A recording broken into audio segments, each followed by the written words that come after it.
Trash talk again because it's Tuesday morning at 8 o'clock, and Yeah. we got lots of comments like during the week after the last show because we're not having a good day, and all of a sudden at the end of the show, I was asking Brandon just random questions, and I had a really good closing random question, and all of a sudden his internet just dropped out and he just dropped out, and I'm sitting on the screen ready to ask a question and there's nobody there to answer.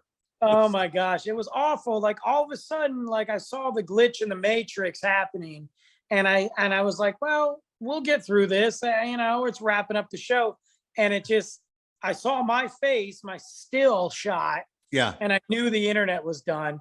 And I was like, man, I hope he just ended the show. I hope he just ended the show because I don't want to do it over again. I'm not doing it over. And it was just and frankly, I haven't learned how to edit it. So if I wanted to go back and edit it, but I figured, it was just a stupid way to end the show, and all of a sudden the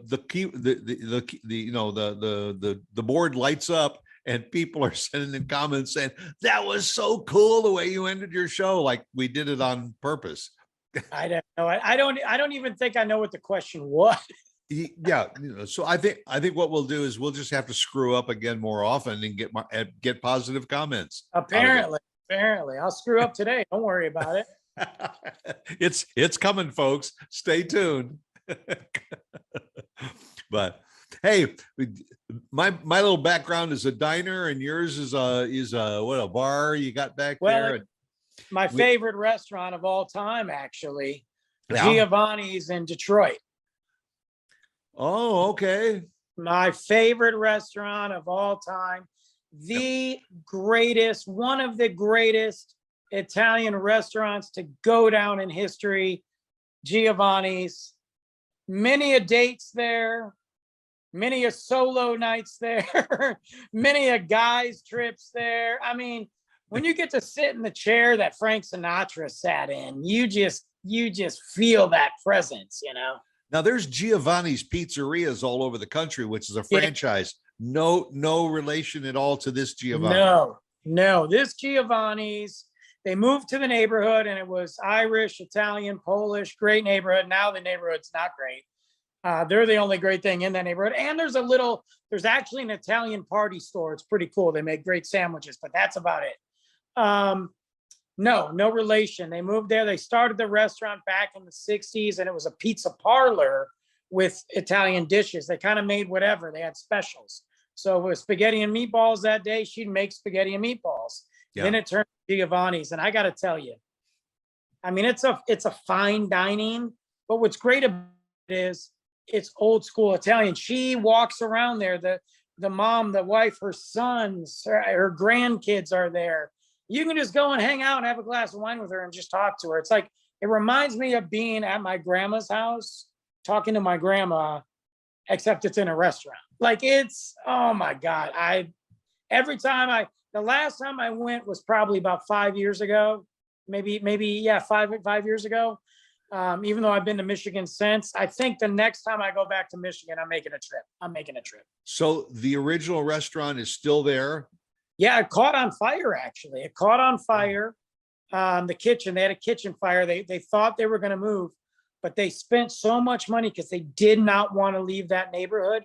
And people drive there to the original restaurant. It's beautiful. That bar behind me, if you guys can't see it, again, this is why you should watch. All around the bar, that was carved and designed over in Italy and flew up.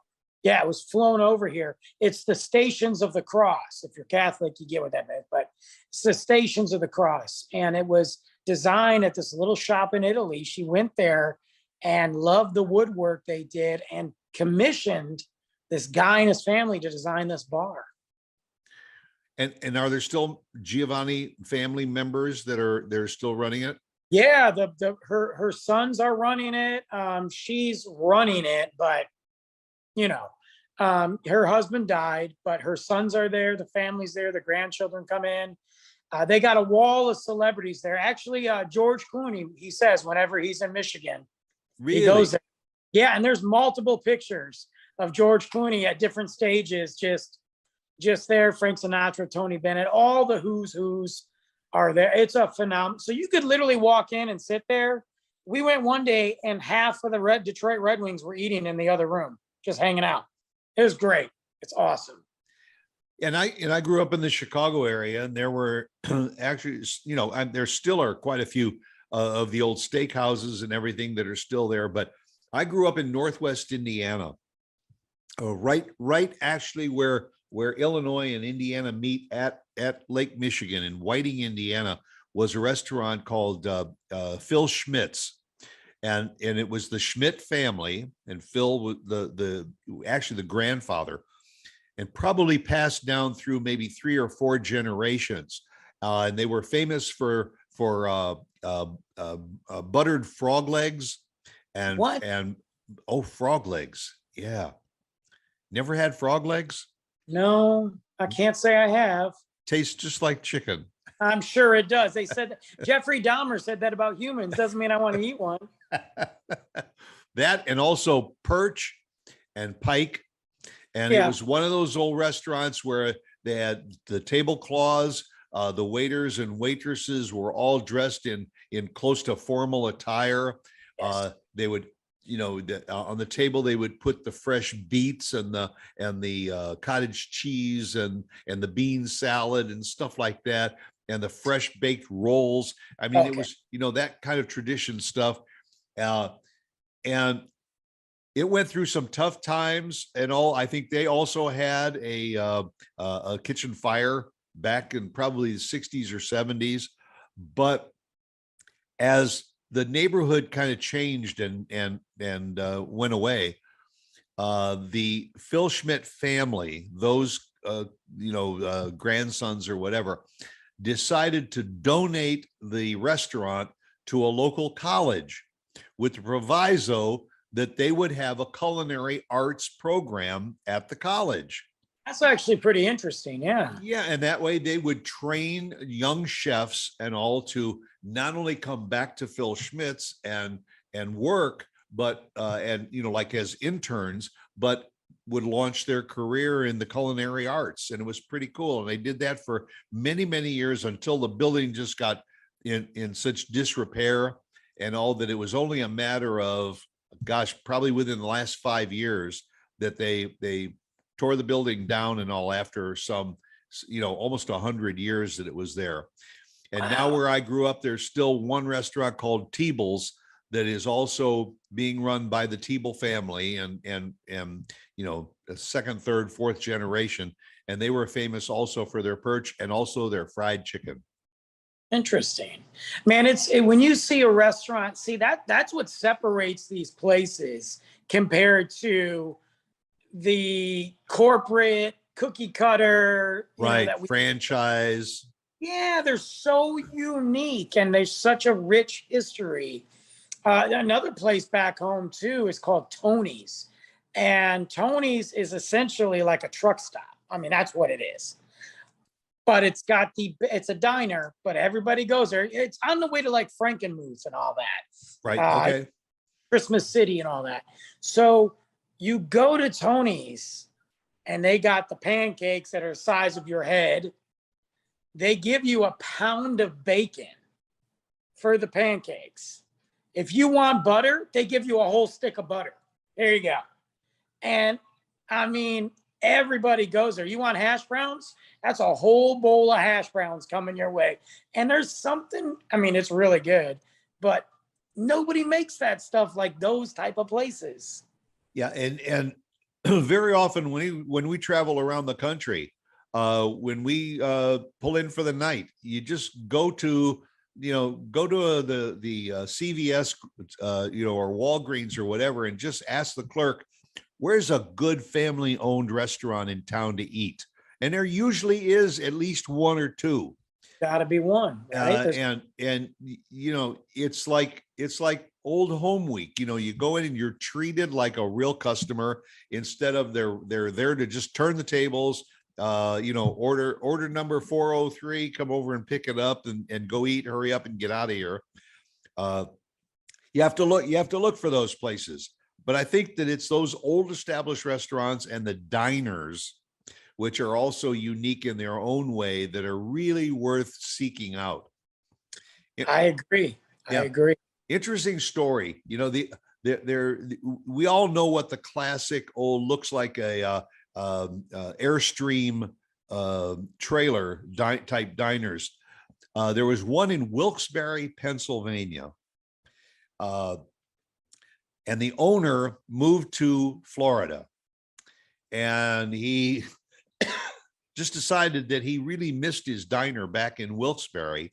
So he made arrangements to have the diner in Wilkes-Barre put on a transport and taken down. And that actual diner from Wilkes-Barre, Pennsylvania, is now called the 11th Street Diner, and it's on 11th Street and Collins Avenue in Miami Beach.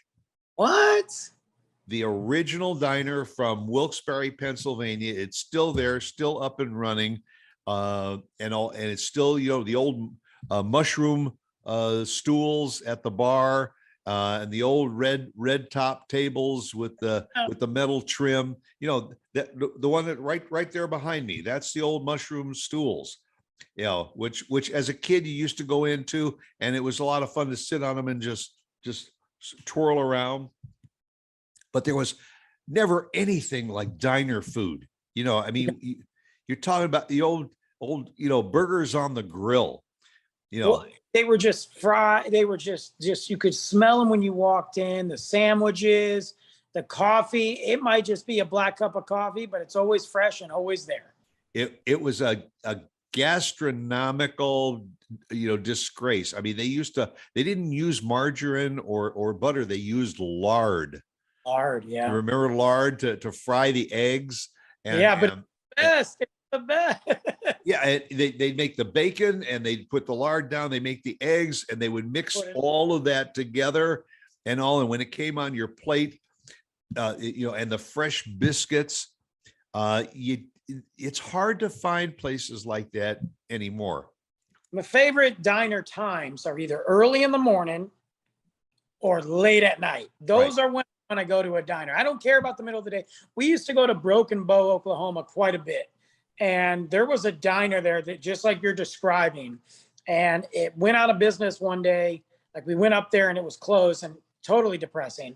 But then we went back again and somebody had bought it and redid it the same way. And I got to tell you, their Reuben sandwich, their Philly, their breakfast, top notch.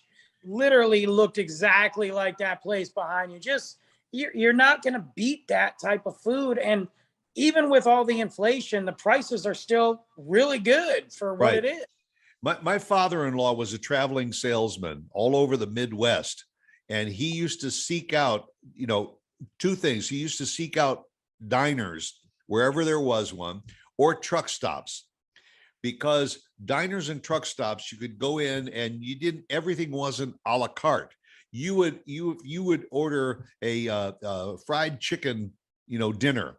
It came with the vegetables. It came with a salad. It came with dessert. It came with a drink and all. And then the waitress would hand you a ticket for like $5.50. You know, it was always good food. My father-in-law always used to say, if you really want to find a place that's got really good food, look for 18-wheelers in the parking lot. Ask them. They know where it is. They know how late they're open. They know all that. And they know the prices are good, and the quantity of food is also excellent. That's like when we were just talking about Greenville, and Luke and I, we stopped at that diner. We go to that diner whenever we pass through Greenville. We go to this little diner. She's been there since like the early 60s.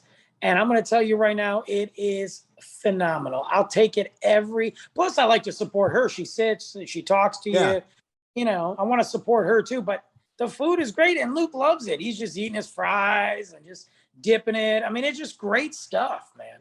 And kind of the modern offshoot of the diners today seems to be the food trucks.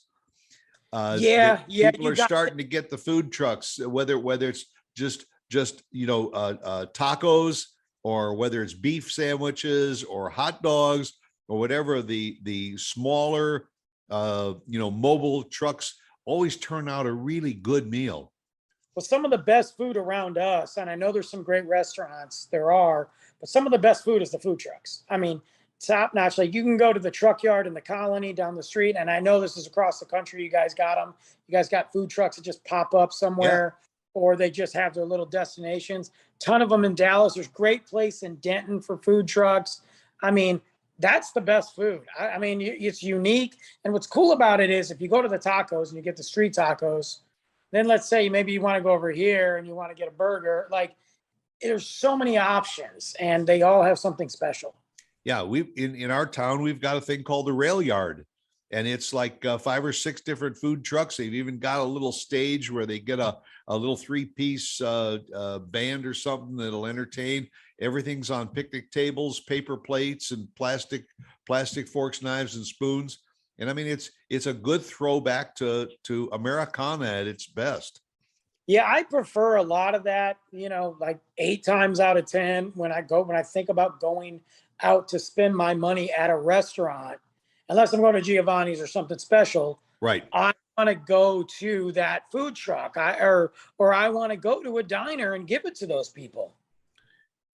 Have you ever thought about having a diner or a food truck? No, I don't want to do any of that. No. I've washed my hands with the restaurant industry forever. It ain't on your bucket list anymore. It's not. No. At one point, yeah, I would have owned a bar. It almost happened a couple times. No, I'm good. I always enjoyed them, but I never really thought I had the talent.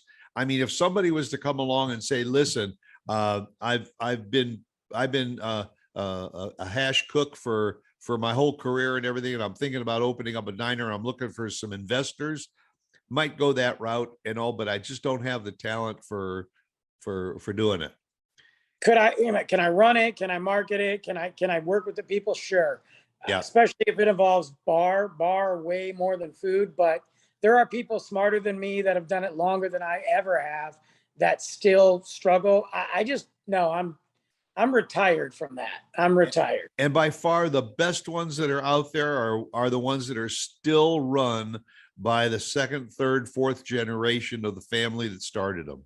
You have to do that because the one thing I've always said about this industry, and really any industry, it's a people industry. And if you don't understand, you can look at numbers and marketing all day long, but if you don't understand people, you'll fail. So the best way to do that is to have that generational, hand me down, or, not hand me down, but they understand and have that passion for the business.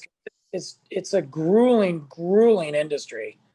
Yeah. And when was the last time you went to one of those places and the owner had a little bit of a break in the action and all comes out of the kitchen, comes over to the table and says, "How was everything?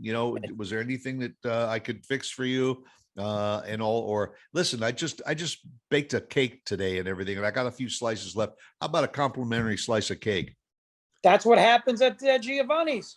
I've drank wine with her, or she'll walk by and be like, "Hey, we got this special." And I know, look, there's 2 things. 1, she wants you to try her food. 2, Sure. She hopefully wants you to buy it. But 3, I mean, she's literally taken when we've sat there and paid our tab and wrapped up for the night and we're just finishing our cocktails. She's come over and been like, "Hey, take this home." Like here, and here at midnight eating God knows what, and it's delicious. You don't get that at your corporate places. You just don't. That's right. So, between restaurants, diners, and food trucks, which is your favorite? I'd probably lean more towards. It's a tough question. It's a tough. I'm gonna slide the restaurants over. They're not in the conversation. I would say, I want to say diners, but because they're hard to find. I mean, even though they're all across the country, they're just hard to find on a daily basis. I'll have to go with food trucks. Yeah. And frankly, food trucks are like mini diners today. They are. Yeah, for sure. Sure. But if you travel on the highways and byways of the country and all, it's worth it. Just take out your iPad and just Google, diners near me. and all. And you'd be surprised that there still are quite a few of them around the country. Oh, there's tons of them. Oh no, they're everywhere. I Yeah. mean, it's just like right now, if I'm like, man, I want to go to a diner, I know I can find one, but I got to drive a little. I'm not gonna. There's some like little mom and pop shops, like in Denton or in Plano or McKinney. Those are Right. great. But I mean, if I want a diner, like Luke and I, like I said, which usually when we travel, we go down to camp or we head down towards Austin. We'll hit some diners on the road. Yeah. And generally my favorite time to go is for breakfast. Yeah. Because you usually get a really great like farm breakfast, a complete breakfast, and all a reasonable price. I mean, look, IHOP made their whole career out of doing stuff like that and all, but it just doesn't taste the same as that little, when you're sitting at the counter and you're watching the cook actually preparing the food right there in front of you. Well, And that's like back in the day when Denny's yeah, was basically a corporate diner, and they really for the longest time nailed it. They nailed it. And Yep. then now if you find a Denny's, you don't even want to go, Yeah. In fact, the last time I went to a Denny's wasn't for a meal. It was just to pick up a pie. Oh yeah, they did that. Yeah, because they used to, make their pies, and not only could you just order a slice of pie to eat, but you could go take a whole pie if you wanted to take home and serve to the family. Last Denny's I went to was on our way to Texas, moving here, and actually we had just moved here, but the place wasn't ready yet, and we needed time to kill. So me and my buddy went to Denny's, and it was not a fun experience, man. It was not from back in the day like I remember. That's for sure. Well, because a lot of those restaurants that ended up franchising and everything, what they did was they started cutting corners. Instead of taking those potatoes and peeling them and slicing them and making the French fries fresh, they found a way to import them, flash frozen, and all, and do it that way. So they found a way to make it more profitable, but it was at the cost of the quality of the food. Yeah. And it's not the same. And because I used to go to Denny's on a regular basis, we get out of the bars, either drinking or working, and we would always pass a Denny's. Or when I was doing the clubs in Detroit, we'd get out of the club at like 4 a.m. and go hit a diner that'd be open. There's so many diners down there. Yeah. And just go hang out. Now it's obviously I'm usually not up, or I'm just getting up at 4 a.m. But Well, Denny's was one of the few places that was open 24 hours too, Yeah. for a it's long, great. long time. Yeah. So, well, I'll tell you, I've worked up an appetite. So I'm thinking maybe what we ought to do is how about if we go over to Greenville and drop into to the diner over there and have some breakfast? Only an hour away. Let's roll. Yeah, it works for me. We'll pick up some coffee over at Summer Moon and do a cup of coffee on the way over to Greenville. I love that diner. I Hey, do. Works. All right, you be back here again at 8 o'clock next week, and we'll talk some more trash with you. All right. Yes. Go on, make it a good one.